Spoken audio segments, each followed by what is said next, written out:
এই রান্নাটা আমি আজকে প্রথমবারের মতন করলাম।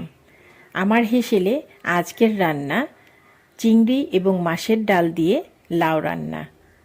বিসমিল্লাহির রহমানির রহিম। আসসালামু আলাইকুম। কেমন আছেন সবাই? আশা করি আল্লাহর অশেষ রহমতে সবাই খুব ভালো আছেন। এই রান্নাটা সাধারণত শোলটাকি, মাছের ডাল এবং লাউ দিয়ে রান্না করে সবসময় খেয়ে থাকি। হঠাৎ মনে হলো ঘরে চিংড়ি আছে, চিংড়ি দিয়ে রান্না করলে খারাপ লাগবে কেন? মনে হয় ভালোই লাগবে। যাই হোক, চট জলদি রান্না করে ফেললাম।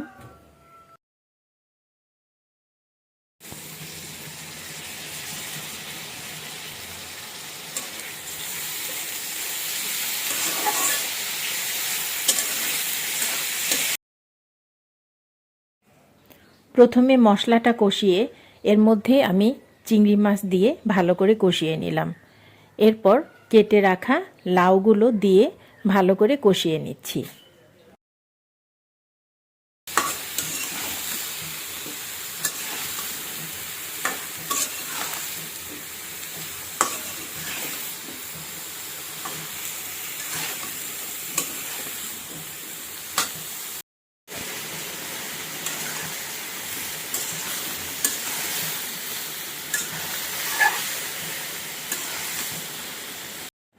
লাউটা কিছুক্ষণ কষানোর পর আমি এর মধ্যে দিয়ে দিলাম মাসকলাই ডালের গুঁড়া। আমি মাসকলাই ডাল একটু গুঁড়া করে পানিতে ভিজিয়ে রেখেছিলাম।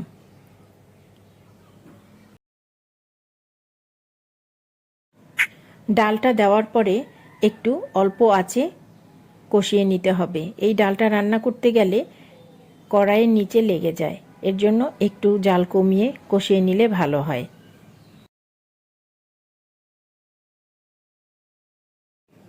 এরপর আমি কাঁচামরিচ দিয়ে একটু পানি দিয়ে দিলাম।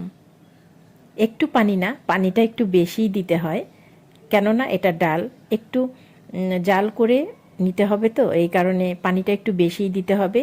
এটা যারা রান্না করেন তারা আন্দাজ তো অবশ্যই বুঝবেন, যার যতটুকু লাউ তরকারি সেই হিসাবে পানিটা আপনারা দিয়ে নেবেন।